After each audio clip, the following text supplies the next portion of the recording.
A very good evening and warm welcome to all the participants. We are here on the 160th session of WiseViews Leadership Conversations.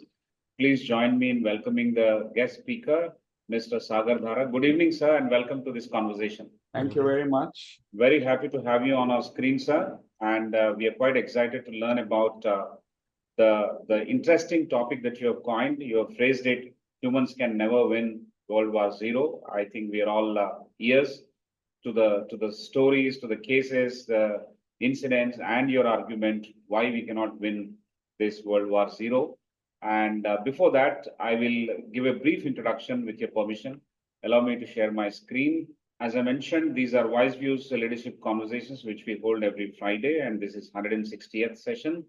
Mr. Sagar Dhara is helming the conversation this evening. Humans can never win World War Zero. This introduction and the opening remarks will be for about 20-25 minutes, followed by 40 minutes or a little more of the Q&A. Mr. Sagar Dhara is here. He is a distinguished environmental scientist and sustainability advocate. He has made significant contributions in various capacities, including as a faculty member and the various other roles that he has played. One is the faculty member at BITS Pilani, Director Safety at Envirotech Consultants Private Limited, and as an environmental engineering consultant for UNEP. He has been an active member of several key committees, including the monitoring committee of the Malay program UNEP, the Supreme Court Committee on Hussain Sagar Lake, that's in Hyderabad, the Government of India Task Force on EIA and Environmental Clearance, and various state-level environmental committees in Andhra Pradesh. Mr. Dhara's dedication extends beyond academic and professional circles. He has worked tirelessly with trade unions, farmer unions, civil rights groups, Adivasi movements, and people's movements for over 40 years, advocating for environmental justice and sustainability. He describes himself candidly as a male upper class and upper caste, university-educated city slicker, which is a self-aware embodiment of the complexities and ills of this world. I think he will elaborate more about it, why he describes himself like this, but it was a curious one for me, so I copied and pasted it here. Currently, a researcher and writer focusing on the energetics of human society, Mr. Dhara is affiliated with the South Asian People's Action on Climate Crisis, a coalition striving for sustainable and equitable solutions to climate change. He holds a serious objection to mentioning this, but still I'm going ahead. He holds a BTech in Mechanical Engineering from the prestigious Indian Institute of Technology, Bombay. Mr. Dhara brings a wealth of knowledge and experience to our discussion today. Pardon me, sir, you asked me not to mention the school you graduated from. There is a reason for that, but still, there's a reason for me also to mention where you hail from and what you have done. I have balanced both, hopefully. Thank you so much for joining. I will take one more moment to introduce my esteemed colleague, Professor Dr. R. Prasad. He comes with 3 decades of rich experience as an entrepreneur, as a corporate professional, and now as an academic. He holds PGDM from IIM Kolkata and BTech from the same prestigious institute that you are hailing from, IIT Bombay. Welcome, Professor Prasad, and I stop sharing my screen here. Ladies and gentlemen, we welcome once again Mr. Dhara to start the talk. And over to you, sir. Please take 20 minutes or a little more than that, and we'll come back with questions and answers. Thank you so much. Thank you very much. So there's a good reason why I define myself as this, because I don't think, what degrees I have or where I worked or whom I worked with are important anymore. I think there's only one thing that's important to understand. Am I part of the problem, or is my perception that I'm not part of the problem? If I'm not part of the problem, then I'm not going to do anything about it. If I believe I'm part of the problem, then I will try to do something to relieve the problem. So all I'm saying is that, listen, I'm a male, I'm upper class, caste. This is all being part of the problem. Okay. Every description I've given here essentially says I'm part of the problem. And therefore, in my own humble way, I'm trying to look at the problem and see what can be done to solve the problem, and in particular, what I can do to solve the problem. So, IITs and IIMs, in fact, I am on record saying that IITs should be shut down. It's about time. And I've discussed this even with, IIT faculty whom I know, who've been my hostel mates, or even directors of IITs and so on. Privately, they agreed. Publicly, they don't have the guts to say anything, unfortunately. Okay, now coming to the topic itself, what is World War Zero? And why do I call it World War Zero? World War Zero is something that humans have fought for well over 8,000 years. Now, I'm sure that you know that we transited from being hunter-gatherers, to being farmers, basically doing what is called traditional farming about 10,000 years back. And that was when domestication of plants and animals happened in Mesopotamia and China first, and immediately after that in India and Egypt, and subsequently in several other places like Mesoamerica and so on. Okay. Now, in the last 8,000 years, we have actually slaughtered a third of the total forest that we had. And when we started doing an energy calculation as to how much energy was used to get rid of this forest, much to our horror, we discovered that every year of those 8,000 years, we used on an average the equivalent of the energy in 20,000 Hiroshima-sized bombs. Now, when you go to war, you basically use energy against your enemy. What have we done? We've used energy against other species, including plants. And therefore, I call it World War Zero. It far predates any wars that we fought prior to, World War I or II, or even some of the smaller wars. Okay. Now, I won't get into the details of all this. What I will do is I will simply give a PDF copy of this. There's a lot of information on this slide program. I will just simply give it to the organizers. And this is a very abridged version of what I often talk about in several circles. There's a lot of information. You can go through the information and write subsequently if you wish to by email to me if you want any clarification. Okay. Now, having said that, let's talk about some very recent events. This is a picture I took in 2018 when the extreme weather event happened on 17th of August. Heavy rainfall in Kerala, and there were landslides just like what happened in Wayanad recently. And you had 500 people dying. Again, I won't get into the details. But why did the landslides happen? Just like what they happened, a week or 10 days back. Why did they happen in 2018? Simple. There were two issues that came to the fore. One is climate change. And scientists have been warning us now for quite some time that we are going to have an increasing number of episodes of extreme weather events, which means very heavy rainfall events or very high temperatures. And that's what happened on the 17th of August, 2018. Very heavy rainfall. Okay, so what? That was climate change. Now, it got compounded with what we did in the Western Ghats. What we did was we replaced the forest with plantation. And when you look at the roots of the plantation species, they are shallow. They don't grip the soil. And what happens then is with very heavy rainfall, the soil gets washed away and then the boulders come down. This is exactly what happened last week in Kerala. Okay, 500 people died then. Now we have 300 odd people dying now. And this is going to repeat itself because I've been directly in touch with my friends in both Kerala and Karnataka over the last week or so. And even in Karnataka, they have this problem in districts like Kodagu and so on. Okay. Now let's come to another event that happened about a little over 6 months back. That is the GLOF, what is called a glacial lake outburst flood in Sikkim that happened in October, which killed about 40 people. That was a small event, but GLOFs are going to be on the rise. What is a GLOF? A glacial lake outburst flood happens when there is too much water in the glacial lake. Now, below every major glacier, there is a glacial lake which is held by a moraine dam, as you can see out here. Now, when the glacier starts receding, there's more water in the glacial lake.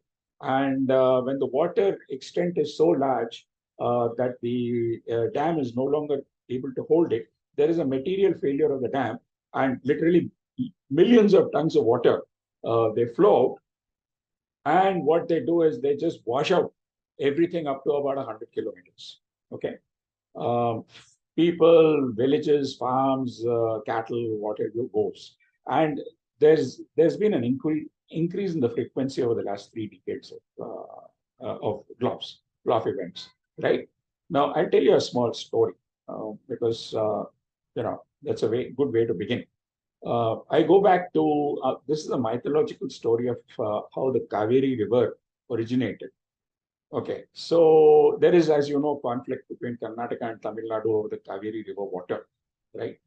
So basically, I mean, as the mythological story goes, there was a demon, Asura, called Surapadma, who ruled over Mysore state many um, centuries ago, shall we say.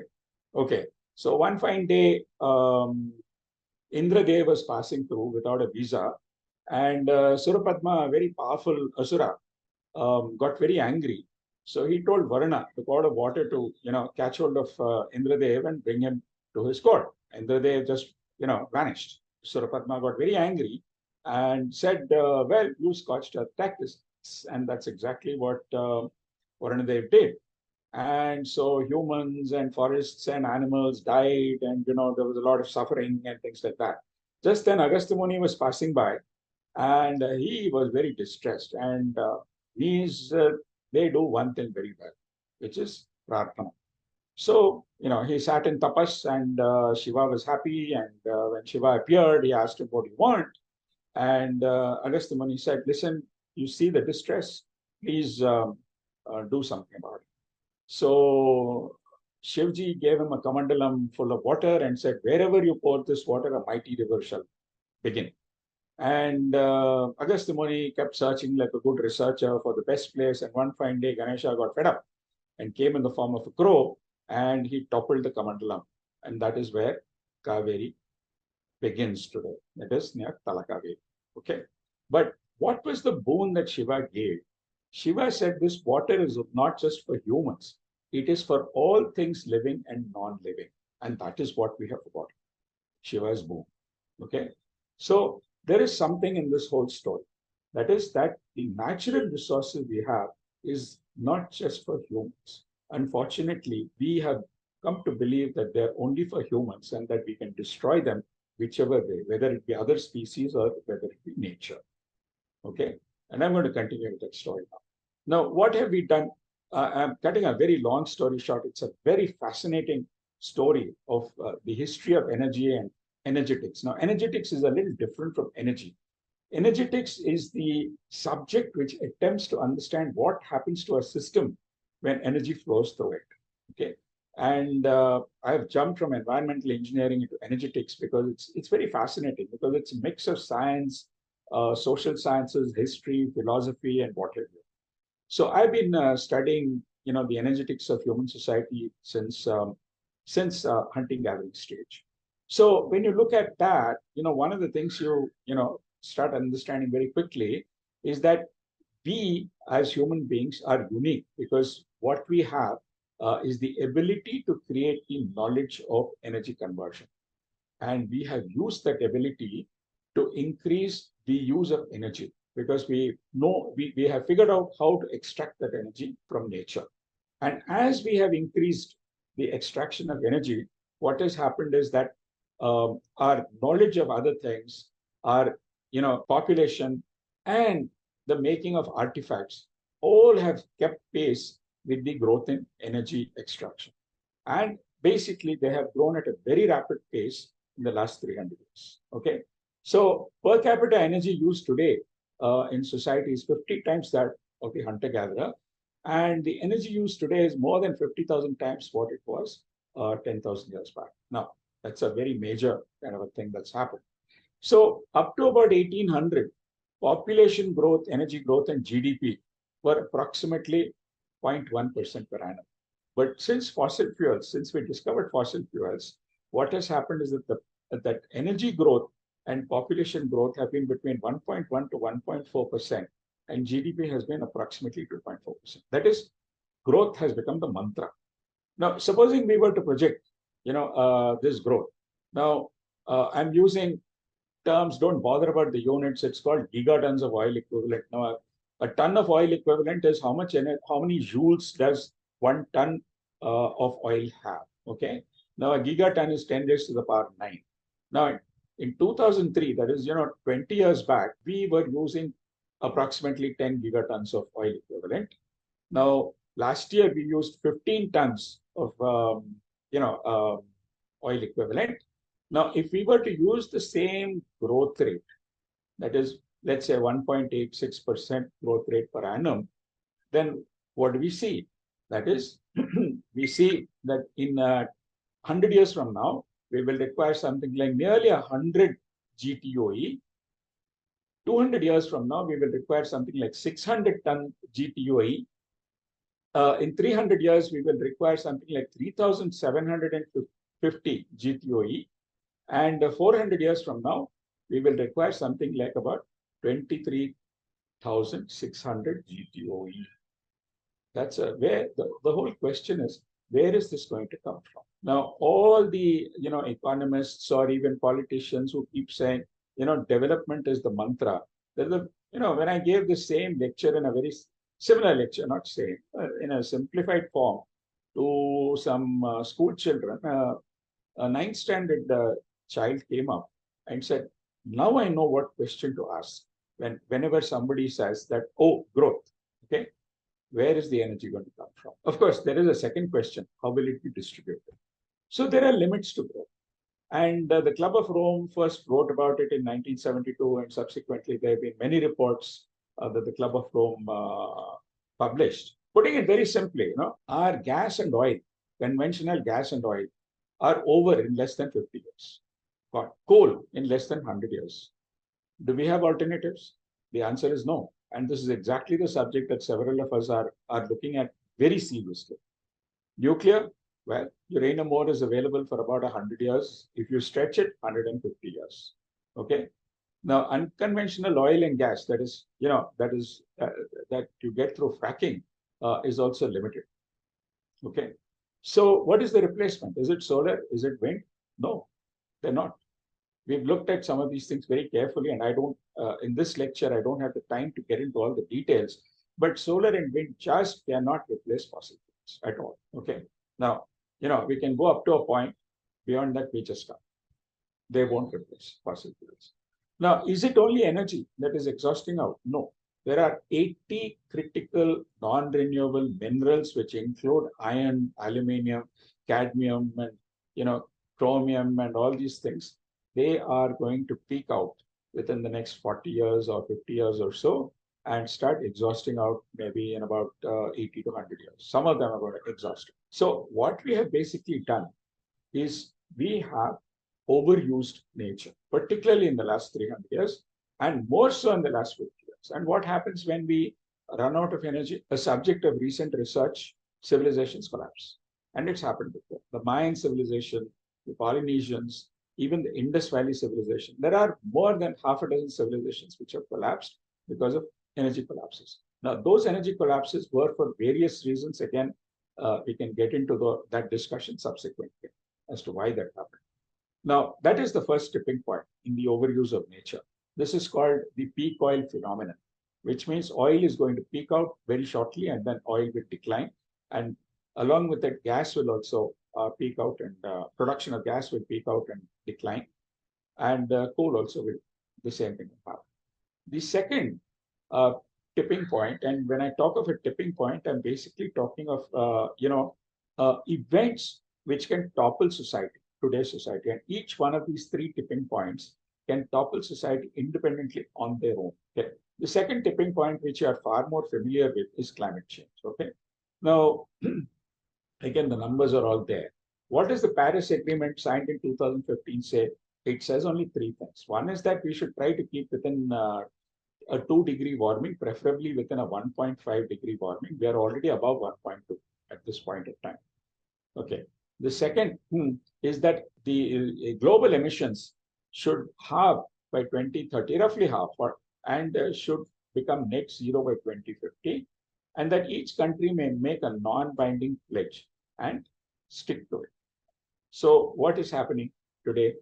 If we were to look at our global emissions today are growing at 1.2%, and we should actually be declining at about 14% per annum. Instead of declining, we're actually growing at about 1.2%.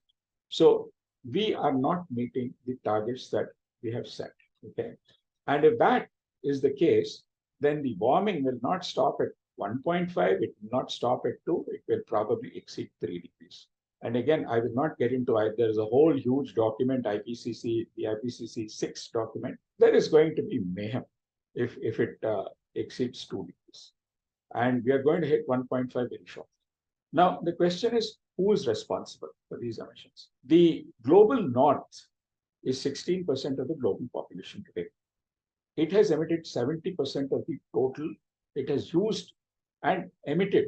It has used 70% of the total fossil fuels that have been used since 1750. These are called cumulative emissions. And they have put out approximately the same amount of carbon dioxide. And by using that energy, because basically fossil fuel based technologies were first used in the West, starting with Britain and then subsequently in Europe and then in the US and Canada and Australia. And, Japan was a latecomer, but okay, Japan caught up. Their per capita GDP of the global north is about $45,000 per person per annum. The global south, which today has 84% of the total world's population, they have consumed only 30% of the total fossil fuels that have been consumed so far. Okay? And their per capita GDP is only 5,000 per person per annum. India, as you know, is about 2,800. It may be a little over that. Okay. So the global south is in a catch-22 situation. Okay. Now, if we want to restrict warming to 0.5 degrees, okay, we basically have something like between 100 to 400 gigatons of carbon dioxide that can still be emitted. Okay. Now, that actually reduces quite a bit because of various reasons. I won't get into the reasons. So, at the current rate of emission, which is about 37 to 40 gigatons of carbon dioxide, we have just a few years left. We have maybe 5 to 10 years. That's it. Now, supposing that entire carbon space were given to the developing countries or the global south, will we reach the standards of the global north? Never. We'll just never get that. Okay. But if we were to try and use the argument that China and India in particular use in the COP discussions, that is, it is climate justice, you use fossil fuels and develop and why should we? Then in a sense, what we are doing is basically hacking our own feet, So it's like being between the devil and the deep sea. If we cut down on carbon emissions today, then we won't develop. We will never catch up with the global north. If we don't cut down, the most vulnerable regions and in terms of the climate change impacts are basically in the global south, and in particular, they are in the Sahel region of Africa and they're in South Asia. South Asia is one of the two most vulnerable regions to climate change impacts. I'll talk a little bit about that. So what is happening in the COPs? Basically, there are three categories of countries. The global north is basically saying, listen, we've already reached a certain level of standard of living. We don't want to disturb that. So we want to control temperature rise to 1.5 and let us use technology because they can command your technology. There are what I call, wannabe countries like India and China, and you can add Brazil and South Africa and Indonesia and maybe Argentina, but though Argentina doesn't count so much really. These are wannabe countries. They say, listen, we can catch up with you guys. Just give us the chance. Allow us to use fossil fuels. Okay. And there are the PAPM countries like Bangladesh and Nepal and Tunisia and Tuvalu and all these countries. What they say in the COP meetings is, listen, whether you emit, that is the global north, or the wannabe countries emit, we are going to suffer anyway. So both of you stop it. And this is the entire politics that is happening on the question of development and climate change and carbon emission controls and things of the sort in the COP meetings. This is what is really happening. Okay. Now, what is going to happen in South Asia? Let's look at very briefly, right?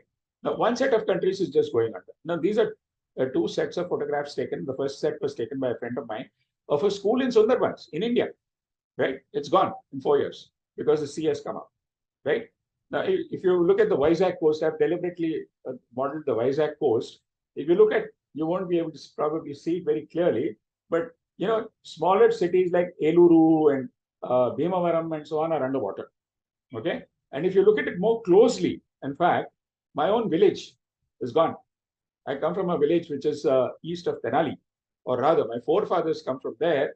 And if there is a 3-degree warming, swallows up this village. That is, the sea, the coast has come inland almost something like 20 kilometers, right? If it's 4 degrees, it's even worse. Now, if you look at Bangladesh, about 15 to 20% of Bangladesh is gone by 2100. That will create 10 crore climate refugees. And I've been to those areas.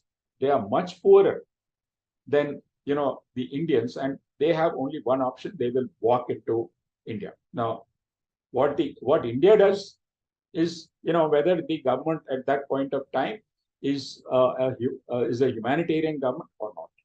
Okay, the whole of Maldives, one of the most beautiful places I've seen anywhere in the world, is gone completely because their Mount Everest is only 2 meters above sea level. 5 lakh people permanently climate refugee. They can't go back to those places, right? Now, what's going to happen to Pakistan and Afghanistan? They're going to be so water stressed that you would start seeing refugees come out of these two countries. Why will that happen? Now, if you look at this, I've shortened the table. The Indus River is the only river that Pakistan has. I'm not counting its tributaries, and it is dependent to the extent of 60% on glacial melt. Now, the Amud area, which is one of the 3 major rivers in Afghanistan, is dependent on glacial melt to the extent of 77%. Why? Because they come from the Karakoram Range, which is a colder region where precipitation is much lower. Whereas Brahmaputra and Ganga are dependent only to the extent of between 10 and 20% on glacial melt. So once the glaciers start melting, what is going to happen is in Pakistan is the same problem that we have between Karnataka and Tamil Nadu. The fight over the Kaveri River water will happen between Sindh and the Pakistan-Punjab area. Okay, and it's not that they're not aware of this; they're completely aware. When I was in Islamabad, after the official discussions I had with the Ministry of Environment, unofficially they told me exactly this. Now the question is, do they have a solution? They say they don't. And I've written about this and published. It's published in First Post, naming, in fact, the scientist who allowed himself to be named, who was part of the COP26 delegate. I interviewed him, in fact, in Glasgow in 2026, and wrote about it. So you are going to have sea rise on one side of India, and you're going to have extreme water stress to the west of India. And India itself, and to the north of India, you will have these droughts happening. Okay, here is a power station which has been completely smashed by a drought. Okay, so what will happen in India? You're going to have, extreme weather events. You're going to have everything that's happening in the events that I've described. Plus, you're going to have extreme weather events like heavy rainfall, very high temperatures, and things of this sort. So we are going to be, subject to a whole lot of stresses, which I'm not sure that we are really preparing the proper way to meet these stresses. The third tipping point is inequality, and I won't spend too much time on it at this point of time. Essentially, what has happened is whatever energy we have extracted or material we have extracted, essentially we have distributed it inequitably. So if you look at this scenario, the top 1% of the population, they grab 19% of the total income, whereas the bottom 50%, they get only 9%. Okay, and this rising inequality, in fact, is the third tipping point because it can lead to, again, I won't get into this. This is basically showing carbon emission inequality. How the top 10%, in fact, emit a lot more, whereas the poorest 50% emit only 8% of the total emissions. Okay, so inequality in India is on the rise, particularly since 1980. I won't again get into that. The basic story is that inequality is growing globally and in India as well. Okay. Now, what does inequality do? It creates conflict. And this conflict, if you look at only 3 types of conflict, interstate wars, colonial wars, and civil wars, was responsible for killing more than 140 million people in the 20th century. It is the cause of world hunger, disease, and what economists tell us is that if you want to get the last 800 million people who are below the World Bank defined line of global poverty, it's going to take approximately 100 years. Okay. So what is the root cause? I mean, one of the 2 main issues that we are faced with is, and the whole ideology of anthropocentrism, which is that humans are superior to other species and therefore can do whatever they want with nature and whatever they want with other species. And this has been given sanction particularly by the monotheistic religions, but even the non-monotheistic religions. Essentially, when it comes to behavior, societal behavior, have behaved not very differently from the monotheistic religions. Okay. Again, I'm going to not get into the detail. It's very fascinating to look at some of these things, right? The other problem that we have is the whole question of ownership, right? Now, there is a term in energetics called EROEI, Energy Return on Energy Invested, EROEI. Okay. Now, basically, if I invest 1 joule of energy to extract coal, I can get about 20 to 30 joules. Earlier, I could even get up to 70 to 80 joules, say about 80 years back or so, right? Let's keep the figure at 20. If I invest 1 joule of energy, then I can get 20 joules, 19 is my profit. The next year, if I invest 2 joules, then I can get 40, 38 is my profit. Okay? Right. The question that arises is, what is that 1 joule that I'm investing all about? That 1 joule is basically for prospecting, for extraction, for transport, and refining, if any. Okay. Now, in the case of oil, we do refine. In the case of coal, largely we don't refine. Coal washeries are there in a few places in the country, but largely we don't refine coal. Fine. So that 1 joule is for this. The question here is, how much energy was expended to make that 1 joule of coal? This is a question which, in fact, if you try to research, you will find almost no material. So you have to go back and look at these stoichiometric equations and then reconstruct in a lab. If I were to make 1 joule of coal, how much energy would I use to make it? Coal. And I'm going to leave it to you to figure it out, to guess, even guess. And I'm pretty certain that most of your guesses, you'll be nowhere close to what it is, what the answer is. Is the order of magnitude 1 or 2 or what, or 10? Okay, I'll leave it to you, right? Now, here is where there is also another problem that comes. So basically what has happened is that the whole, if I invest 1 joule, I say that, 20 joules is mine. The whole concept of private ownership, which no other species has, okay, is a human construct. And when you look at the genesis of it, really, you find that it has no basis for it. It's just a human construct. And so both anthropocentrism and private ownership, in a sense, have basically been the impetus for growth. Growth is the cancer that we have today. And that is what is doing us down. And in this whole thing about growth, the second way of actually whacking what I call surplus energy is by colonizing. Okay. It's been done, ever since the medieval period or even before the medieval period. Some of the stories are fascinating, particularly in Latin America and things of this sort. But let me just put a map of, the colonized countries and just leave you with one thought, that the British came and what they did in India was they drained out India of $45 trillion. Okay. I'm not saying this. I mean, a very reputed economist says this, and even a whole lot of people like Shashi Tharoor and so on keep quoting this figure of $45 trillion, right? What was India's share of the global GDP? India's and China's share was approximately 25% of the global GDP in the 16th century. What was it at the time of independence? It came down to 4%. Now, if you look at Britain reversed, from a very small percentage of GDP, it grew to a huge percentage at the time of India's independence. Okay, this is the second way. The third way is a little more difficult to understand, but I'm going to leave it at just this. And this is something that another old friend of mine, again, a colleague who has taught in IIMs and universities abroad and so on and so forth. We've been looking at this problem very closely. There is a mismatch between an energy or a thermodynamic equation and an economic equation when it comes to energy that is derived from photosynthesis. Because the sun's rays that are used basically by plants, they have to come into a thermodynamic equation.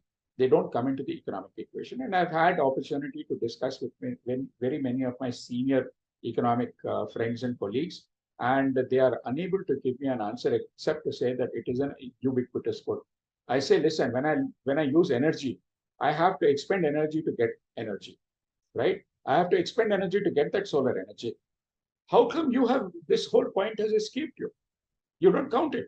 And so what happens is between agriculture and industry, there is an unequal exchange because the solar energy is not accounted for, not paid for. And this is exactly what happens in exchange between the global north and the south. The global south, which is much more dependent on solar energy because it exports agricultural produce much more than it, exports produce which is dependent on fossil fuels or other human, engineered energies.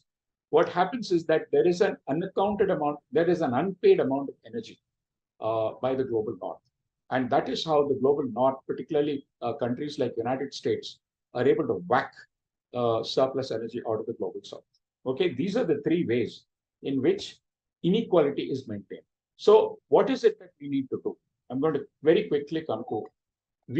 A broad view of the solution. Of course, we've worked on programs which actually try to get us much closer to what should we actually be doing, right? So the first thing is we have to, figure out for ourselves, are we part of nature or are we a part of nature? I believe I'm part of nature. And once I do that, then I say that no other species, in fact, does gain maximization for a few. They all do risk minimization for all. And today, we are at such a point that, these three tipping points are going to play havoc with society. And so we need to do risk minimization for all as a global output. Okay. And so what we need to say is keep the climate, change the economy if necessary, for which we need two programs. One is we have to move towards equity. And an increasing number of scientists and economists are saying this, that you cannot address the climate change issue unless you simultaneously address the equity issue. Okay. The other is what doesn't strike people is why are we looking for more and more energy all the time? Why don't we accept that we need to actually probably decrease our energy? And there are now peer-reviewed papers which say that if you have to become sustainable, we'll have to give up 90% of our current energy consumption. Our own computations basically indicate that 55% of our current energy consumption will have to be done away with. Okay, and we need to become a less anthropocentric and hopefully a far more sustainable kind of a society. So what does that imply? It implies that we'll have to move towards high energy, from high energy systems to low energy systems. We'll have to move away from non-renewable materials to renewable materials, that our future plastics will have to come out of photosynthesis. Our building materials increasingly will have to come out of photosynthesis and so on. Okay. So there are major shifts that have to happen, but that is not what our politicians and economists to a large extent are talking about. They're talking about more growth. The whole question is, where is the energy for that growth going to come from? Okay. So we have to become ultimately creatures that survive on sunlight. Okay. So that's the sum total. So there are any number of individual actions that we need to take. I won't get into the details. We've worked out a lot of things. Like we have written manuals on how to reduce heat loads for slum housing and so on and so forth. But it really doesn't matter what you do. You have to do something or the other, not because that is going to solve the problem. It will not solve the problem, but because you have to say that I now realize there is a problem and I want to be counted as one of the persons who's looking for a solution and wanting to contribute. And I'll only give you one example out here. About 10 years back, a friend of mine wrote to me saying, listen, I've given up my two-wheeler, I've given up my fridge, now I'm trying to lead a simple life. So I wrote back to him saying that the money you save from this, what are you going to do with it? There are only two things you can do. Either put it under your pillow or put it into a bank. The minute you put it into a bank, the whole concept of banking operates on the principle of growth. It gives you some interest, 4% or whatever. It lends it to somebody at 12% or whatever. And, it is basically, so a mere individual action or a sum total of individual solutions will not lead to a social solution. However, it is important because unless we live like what Gandhiji said, what we believe in, we are not going to convince the next person, which is the reason why in a 5-kilometer radius, I don't use my car. I use a cycle, despite the traffic and the pollution. I hardly ever go by air. I travel by train, and that too by sleeper, except in summer. Unless I do that, how will I be a person who can convince the next person, right? Okay. Now, here are designs, okay, here are designs which we've done, and all these things, a whole lot of things, played with school children. I won't get into the details because I think I've closed my time. Yet there are national and international programs that need to be done, and I will highlight just a few of them. One is we need to fully decarbonize. The global north needs to decarbonize by 2030, 40, and the global south, including India, needs to decarbonize fully by 2040, 50. What government of India is saying that we will fully decarbonize by 2070 will not work. Because if India says we will decarbonize or become carbon neutral by 2070, then someone else will have to decarbonize by 2040. Now, who is committed to that? Barring one or two Scandinavian countries, nobody. So India, by saying 2070, and I'm not being critical of just India, I'm being critical of all the countries. It is what they have pledged to under the COP system is untenable. It won't work. So we need to decarbonize. Okay. The second is to get rid of this unequal exchange. We need to compensate. Somebody is emitting, someone else is sequestering. The farmers in India and the farmers of the world are sequestering. We've calculated. So you have to have a carbon tax. Okay. And now we know that that carbon tax needs to be something of the order of about $200 per ton of carbon dioxide released. And I'm not saying this now, UN is saying this. Something that we've been saying for the last 5 years, that the carbon tax has to be much higher than $10 or $20 that people have been trying to talk about. It has to be a $200. That's what the UN is now saying. Okay. Now, where does that tax go? You tax those who emit, which means largely the global north has to be taxed. Now, is that tax only on, say, the rich in India? No, because the carbon dioxide that is being sequestered in India by the farmers or in forests does not come with a flag which is made in India. So this has to be a global tax. And there has to be a global agreement on this. Okay. So that money that is collected must be given to people who are sequestering, namely croplands. And mind you, croplands in India, according to the Ministry of Environment's own submissions to UNFCCC, is 3 times that is being sequestered in forests. So why aren't the farmers being compensated? They're not being compensated. And mind you, carbon credit is not what I'm talking about. I'm talking about compensating farmers as a right, not as a carbon credit. Okay. The next thing is basically energy and carbon footprinting has to be mandated, just like there is a financial accounting system where you make a balance sheet and you submit it.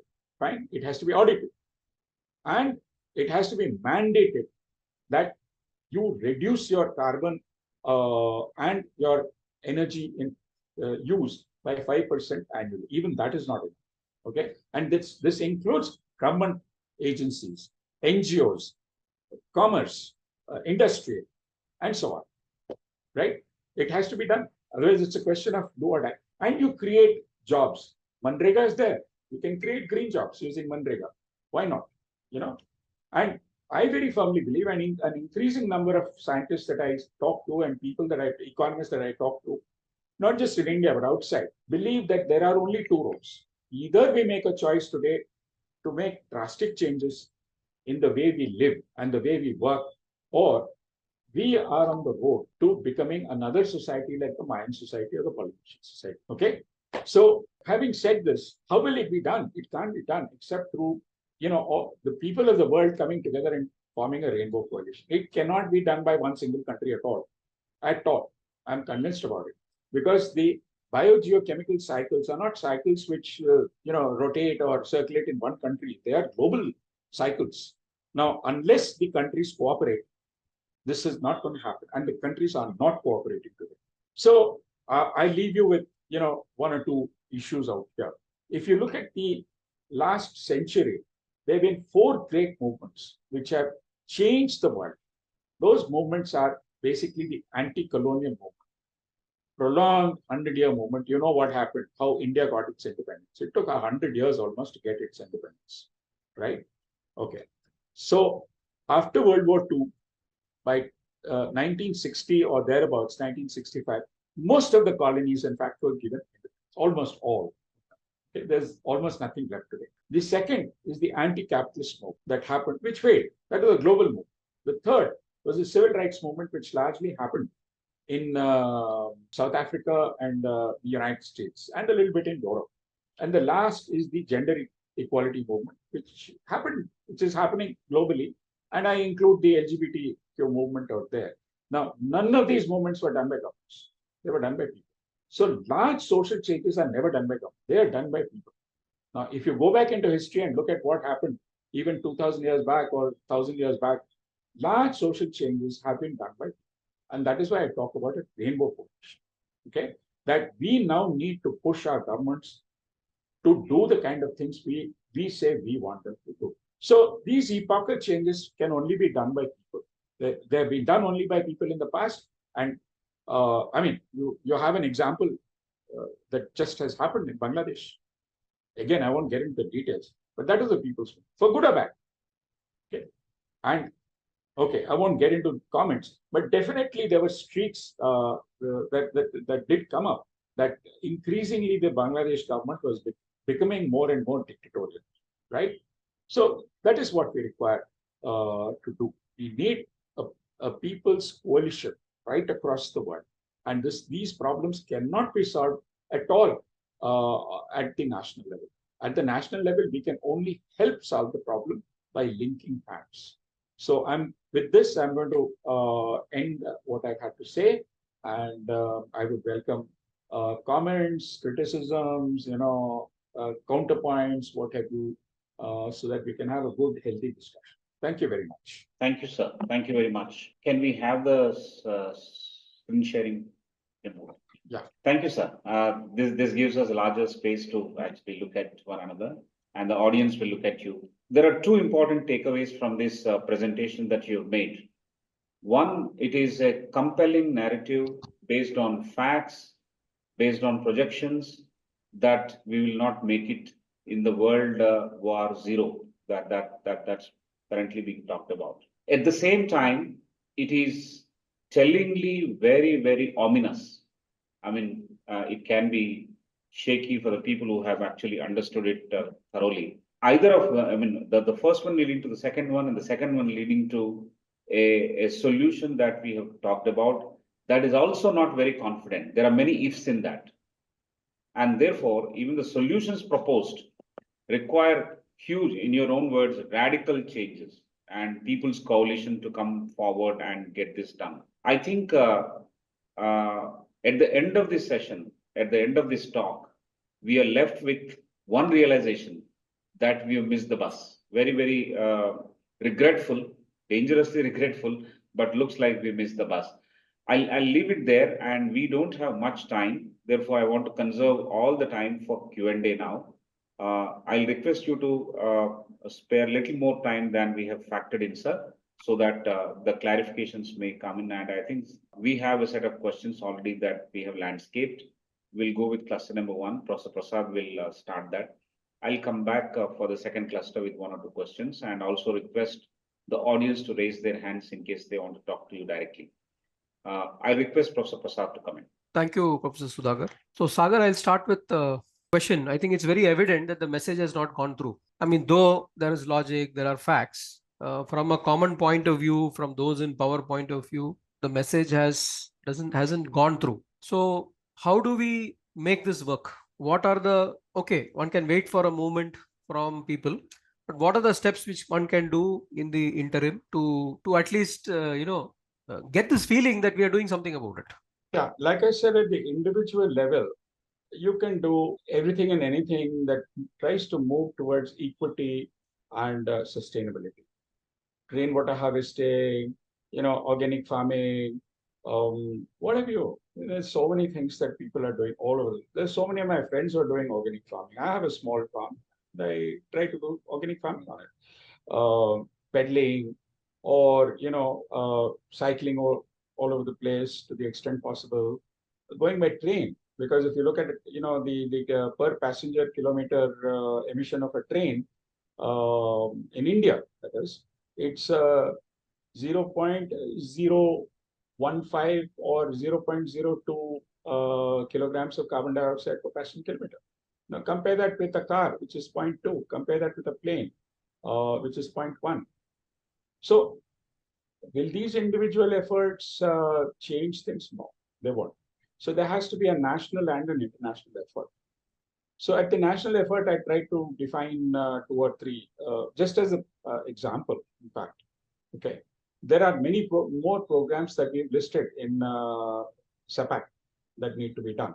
Okay. And SAPAC was set up for that purpose, South Asians people's action on climate crisis. And it has many scientists, much as I don't like to say these things, many farmers who almost some of them are illiterate, women's groups and so on. And some of our scientists are some of the best climate scientists in India and so on. Okay. So we need to form these kind of groups, and we need to basically tell our government, not just in India, but in each country, that this is the program we want you to follow, and this is how we want you to argue in the COP meetings that happen every November, December. We need to lobby with our governments that this is what we want, that what you're suggesting is inadequate.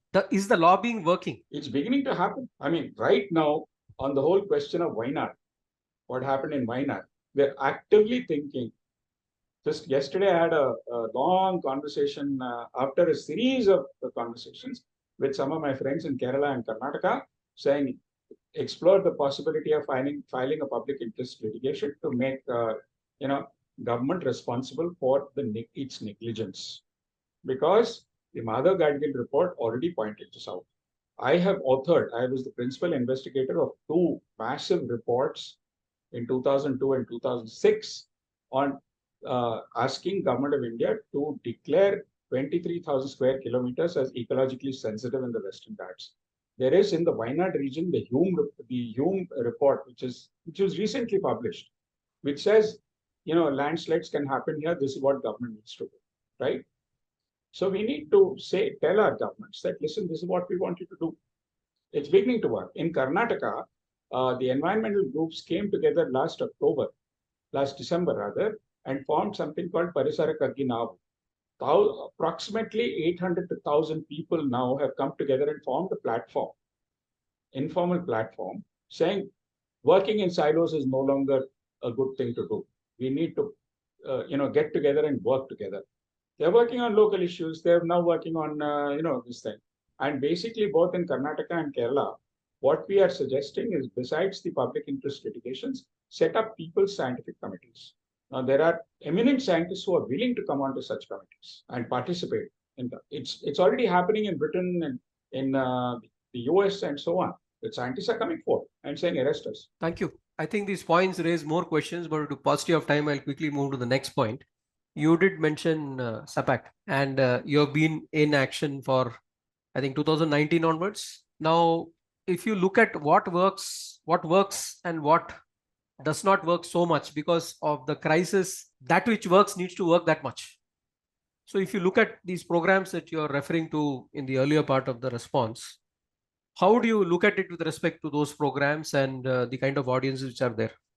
What works and what doesn't work? Well, there's a whole article I've written on why environmental movements fail and why they succeed. Now, 9 out of 10 fail in India. The article is specific to India. And I've listed out the reasons why. Okay. I won't get into the details of all that, but essentially what is happening is that people are working in silos, and that is something we need to break. State-wise, we need to break the silos of countries and things of this sort. Now, for example, our computations show that if we were to move towards soft borders in South Asia, or for that matter of fact, globally, we can cut 10% of our total global emissions. If we were to, for example, get rid of air travel and private surface transport and say, let only public transport be there, another 10% of our global emissions would go. Where are the emitters really? If we are able to cut, for example, our cities into halves globally, another 10% of the energy would be saved. But these are theoretical computations. Are these politically possible? Not really. Not immediately, definitely. Okay. It's when the crisis hits. The simple example I would give you is when the Madhav Gadgil committee report was circulated, people in Kerala opposed it. Again, I won't get into the reasons. Today, what are they saying in Wayanad? that we made a mistake, that we want the Madhav Gadgil committee report recommendations to be implemented. The Madhav Gadgil committee report was thrown out of the window. And instead, in fact, the government established what is called the Kasturi Rang. Even that was thrown out of the window, which watered down the Madhav Gadgil report. The Madhav Gadgil report itself was a consequence of the two ecologically sensitive area reports that he wrote. In fact, it got set up, the Madhav Gadgil committee itself got set up because of the reports we wrote. Because when Jairam Ramesh became the minister, since we knew him personally, we said, do something about the Western Ghats. That's how we set up the, Madhav Gadgil committee. Okay. So unfortunately, in all these things, the whole startup of doing anything is always very slow. It's only after a time that it gathers momentum. And that's what happened to these 4 movements that I talked about. Unfortunately, we don't have the time in the environmental movement of the sort that the civil rights movement and the gender equality movement, they had 100 years to get to where they are today. We don't even have 30 years. We don't have the time to do what they were able to do. And yet, this is a far bigger issue as compared to the issues that I talked about, because those 4 issues essentially talked about equality or equity, whether it be political, social, or economic. Here, we are not only talking about equality between humans, but one part of the whole problem is equity between not just generations, but equity between species. The minute you talk about equity between species, all your theories of value fail completely. You'll have to rediscover economics. Thank you very much. I think the number of questions raised are many more from the second query also. I will take a pause now. We are at 7:31. I'll hand it back to Professor Sudhakar. Thank you, sir. I'll take one general question, sir, and then probably we'll open the mic for the audience to ask you directly. I'm looking at it from our own point of view. We run business schools and all kinds of tech schools, law schools. So is there any suggestion that you have, any expectation from these business schools on how we sensitize the youngsters about the sustainability, business sustainability, so on and so forth, because they graduate to or they move into, grow up to handling several businesses, and sustainability is a big business imperative. Okay, I will share with you a book written by a friend of mine, Dr. Sudhindra Seshadri, who in fact has written a book just for the kind of people that you're talking about. He taught business in University of Maryland, in IIM Bangalore, in ISB Hyderabad, in University of Singapore, and so on and so forth. So he's written a whole book, and there's an abridged version of the book, which unfortunately it's there in my shelf behind, but it'll take me a little while to get it. Where he says how to green enterprises. Okay, so there are a whole lot of very practical suggestions he's made in that book, and I can certainly put you in touch with him, and he can share his thoughts with you. Excellent. That'll be very useful, sir. That'll be very useful. So in the interest of time, what I will do is I will open mic for one person who has raised hand, Mr. R.K. Megwal. Yeah, please go ahead. Thank you, Sudhakar Raoji. Thank you very much. And thanks, Sagar, for presenting very valuable slides. I want only one specific question. Whether any mining were done near Wayanad or the new development for road works, for what is the immediate cause for Wayanad? The immediate cause for Wayanad are several factors. The primary factor is the replacement of forest with plantation.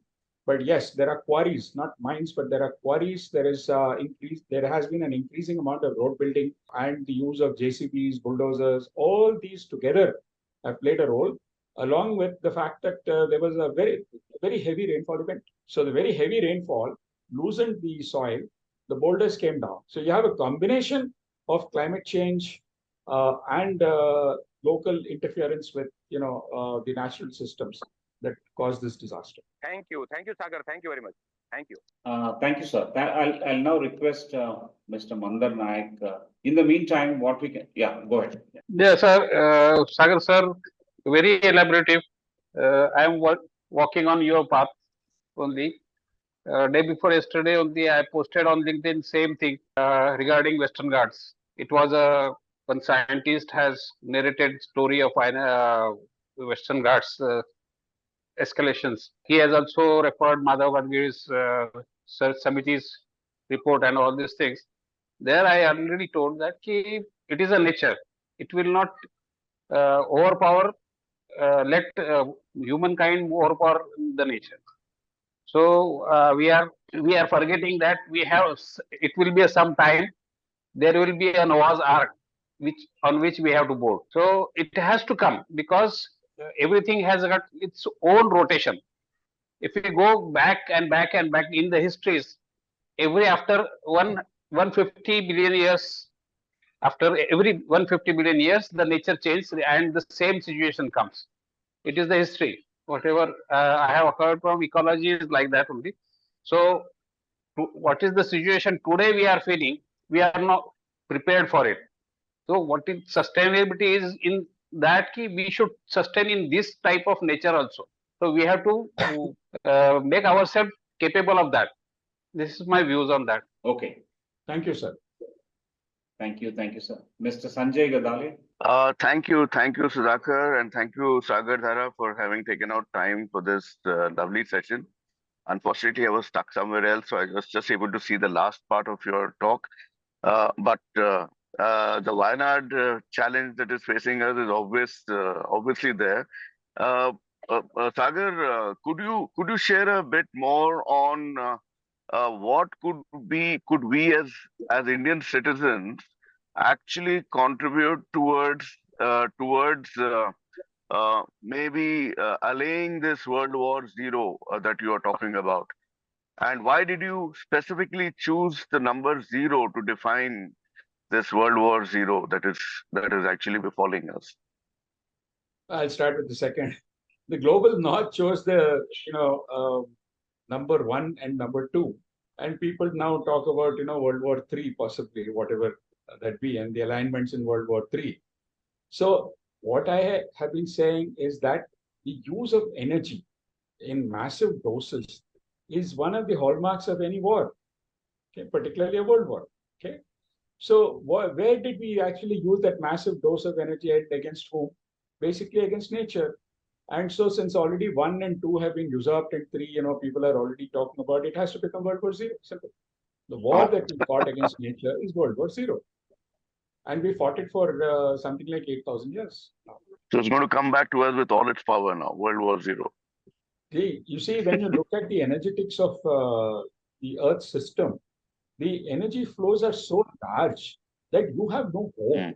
When you try to, master the Earth, you can't.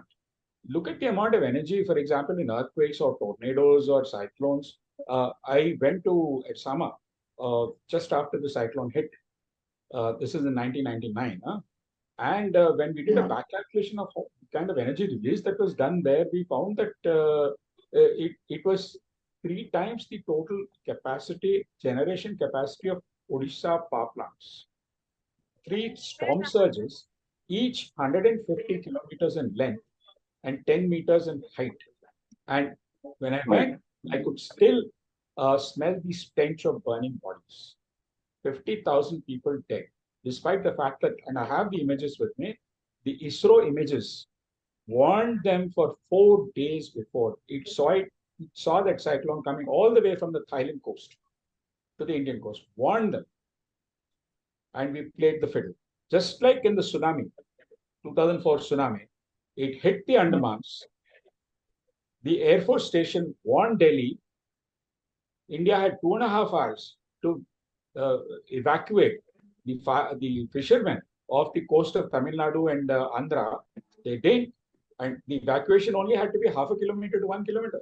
That was eminently possible. I'm basically a risk analyst, and my specialization is in risk analysis and risk mitigation. It could have been done. We lost 10,000 fishermen because the government fiddled. It didn't act. What is it other than negligence?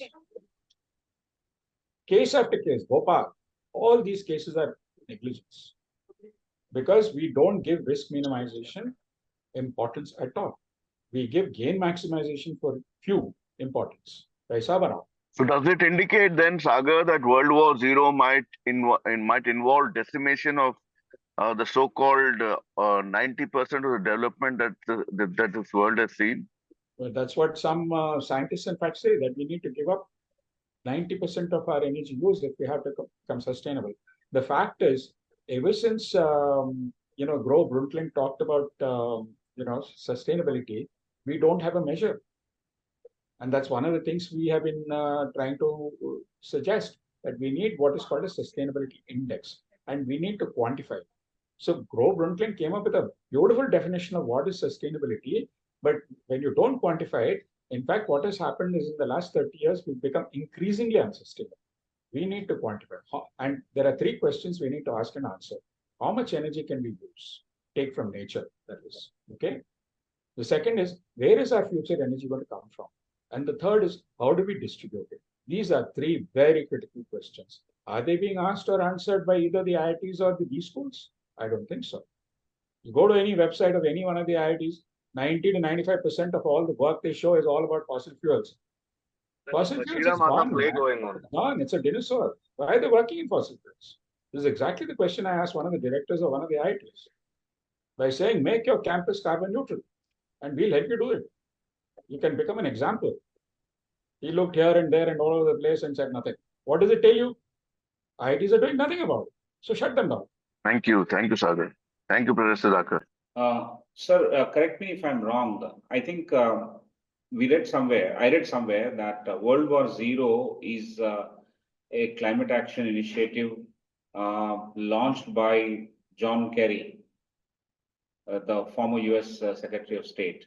This is basically to bring everyone together, politically influential, so on and so forth, so that we have this goal of net zero carbon emissions by a particular year, and therefore this is World War Zero. Is that coinage correct, or what I heard from you? I mean, this is what I came across when I was studying a little more into the topic given by you. Well, I've not known John Kerry use that term World War Zero. Maybe he has somewhere, but I have not come across it. But what basically is John Kerry saying? He's saying, listen, let us use technology to try and reduce carbon emissions, right? I'm saying that won't work in itself. Yes, we need technology. Technological solutions are part of a much larger solution, which encompasses global outlooks. That means I'm talking about our outlook towards nature itself has to change. So we have to start from philosophy, economics, technology. It's not one single thing that's going to work. We need a spectrum of things and a spectrum of changes that need to happen. It has to be a far more holistic thing than what Kerry is talking about, or even what Al Gore is talking about. I think Al Gore has gone much further than Kerry. Correct. Fantastic. Thank you, sir. We'll now request Mr. Prasad Jaladi to raise his question. Thank you, Sagar, for your great talk here, and thank you, Sudhakar Rao Garu, for hosting my friend Sagar here. I'm curious, perhaps I might be repeating the same thing in terms of a question. Where are we currently, given the experiences we had recently on the tea and coffee plantations around the hills in India? This is a big business. The so-called caffeination nation. So what is the geological situation and other stuff going on, given the loosening up of soil and of course all the traffic up and down? By the way, what we call the so-called visitors in stampedes over there, like everything like travel, etc., onto that sensitive parts. Thank you. You see, the plantations have largely opposed the Madhav Gadgil report because they felt that they're going to suffer or they're going to be ousted out and things of the sort. And there are large plantation owners, particularly in South Kerala. Okay. So they influenced not only the church in South Kerala, they influenced the government also. And they opposed the Madhav Gadgil report. Now today we see a swing. In fact, on 15th of this month, there's going to be a meeting in Wayanad of people's groups that's going to get together and they're going to decide, what kind of action they want to take. And I'm looking forward to that. And some of our people are going to be there at the center of that whole thing. From what I've heard from my friends in Kerala, there is a change that is beginning to happen in Kerala on the Madhav Gadgil report. That is, people have said that we were wrong in opposing the Madhav Gadgil report at that time. We want a rethink on this issue. And that is the process we are going to engage with them. There are pros and cons. There are no perfect solutions to the whole thing. There has to be a public dialogue on these issues. These issues are far too big to be decided by government. Great, great. Thank you, sir. I think Thank you. the message is very clear. These are bigger, very, very big issues, too big for a government to decide, and people's action or people's realization has to dawn in and do it very quickly. We don't have enough time for that. I'll now request Professor Prasad if he has any question, and then we wrap it up. Professor Prasad. So I think the questions raised and the directions are very clear. I would withhold the rest of the questions because many of them have been answered in this ambit. I guess so. I guess. Thank you, sir. Although you want us to call you by first name, that is very difficult. Like many other things are very difficult in today's topic, today's discussion. I want to thank you on behalf of everyone who have joined here this evening to understand this super urgent, very, very important existential question that we need to ask ourselves, push governments to actually function on it. And I think that this collective responsibility and several tangible actions that you have suggested, I think we need to start working on all these as if there is no tomorrow, as someone has mentioned in the comments box. It's now or never kind of thing. I think it's like now or never kind of. With that kind of urgency, with that kind of desperation, I think we need to work on it and then save ourselves much more than anything else. I think it is basically the selfishness of the human being. If it is driven by saving oneself, that is saving humans, then it will work. If it is any other compelling reason, it may not work. So I think at least for the sake of saving oneself, if this realization dawns on us and we march towards the right kind of solutions that you have pointed out, it will be very, very good. I think as far as we are concerned in our education institutions, I think sustainability should take a big, big step up, and how to make our campuses carbon neutral should be the priority for all of us, including our own institution. We take that message from this, and we want to thank you, sir. And I thank all the members who have participated actively and raised their questions in the entire week and even today while the talk is going on. I'm quite indebted to all of you for making this a very, very enriching conversation. Thank you, sir, for leading this discussion. We'll come back to you. Thank you very much for inviting me. We'll come back to you with more questions. I'll email it to you. If I can request you to share your PPT, that will be very helpful for us in writing a summary. We'll post the summary of this session also along with the video on our archives. For those who missed the session, they can go back. So I'll request you to email. I'll be happy to share the PPT with you. Yes. I have only one condition. Yes, that sir. is, you stop calling me sir or Sagar Garu or Sagar Ji. These are now archaic prefixes and suffixes. Please, let's go beyond that. We'll do that. Thank you very much, Sagar. Very heavy that is. Thank you very much, everyone who have joined. Have a great weekend and good night. We'll see you next week on 16th of August at the same time with another leader.